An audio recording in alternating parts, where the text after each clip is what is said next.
Kaya yung pinuntahan ko, para siyang Christmas village. Pero, ayan, tingnan nyo, nakikita nyo yan? Gingerbread house yan. Bahay talaga siya na dinisenyo into a gingerbread house. Pagkatapos, meron din silang, ayan, candy village. Ayan, pagpasok nyo, syempre patutuwa mga bagets. Instead of carousel, may mga swing. Pwede kayo mag-chill, magchikahan, magbabarkada, magmosmahan kayo dyan, maghapon, magdamag. Tas, ayan habang nagmomosmahan kayo, may children's play area. Naandun lang sila. Tas, ayan yung may mga giant lollipop. So, very,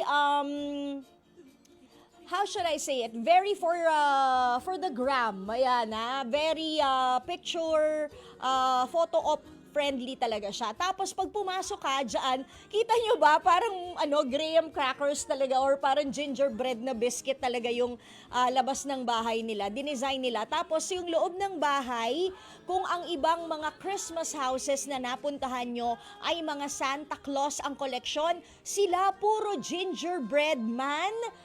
And mga gingerbread houses ang koleksyon. Yung Christmas tree nila na hindi ko na natanong kung gaano kalaki pero mga 2 stories high yan. Puro gingerbread houses instead of Christmas balls ang nakadisplay. Tas ayan yung iba sa mga gingerbread na man, tsaka kung ano-anong gingerbread na mga figurines and mga designs nila na naandyan, which by the way, sabi nila, karamihan dyan pwede mong bilihin pag nakyutan ka. Yes, hindi ba? So, ang cute lang talaga na, siya, sobrang laking bahay. Ayan, di ba kahit saan ka tumingin, ang ganda-ganda talaga. Sobrang nice. Hindi ba? Tas pag gusto mo magkape, nilamig-lamig ka or mag-hot choco, nagbebenta rin sila dyan ng mga pastries, hot choco, hot coffee, yan. And ayan, yung at kanilang other side nung gingerbread house, pati yung mga stockings na yan, na pwede mo isabit-sabit para sa mga inaanak mo o dyan mo lagay yung gift sa mga inaanak mo, yan, pwede nyo ring i-avail yan. Basta daw merong tag price, pwede bilhin. Yung isang figurine, binuhat ko kasi sabi ko, maganda to, welcome. Tapos pagbuhat ko, naka-tape. Kasi siguro meron ang nagtangka, di ba? So, ayan. Tapos nakikita nyo ba? Parang may snow. Ayan, ayan. Siya actually, hindi siya talagang snow and it's also not artificial snow. Alam mo naman yung bubble machine siya, actually. So,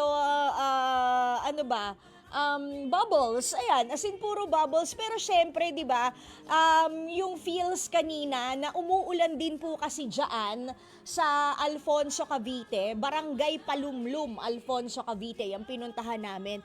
So medyo makulimlim yung panahon, sinabayan pa niyang, bubble machine, so para siya talagang nagsusnow. So yan, ganda lang, di ba, yung effect niya.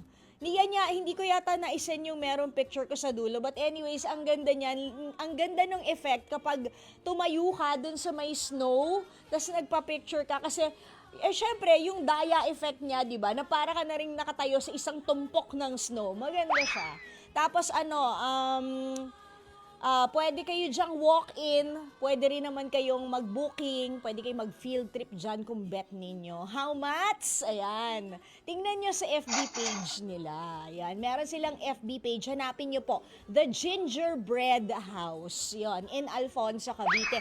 Pero definitely, PWD and senior citizens, merong discount yan. Parang yung PWD yata is 120, parang ganon. So, nasa 200 something yung for kids and adults niyan. Parang ganda. Sobrang sulit. Matutuwa kayo. Tapos, yung mga kids, pwede pa kayong gumawa. Well, syempre, pati kids at heart. Pwede rin kayong gumawa ng mga gingerbread cookies ninyo. Mag-design kayo. Tapos, pwede rin kayong bumili 20 pesos only.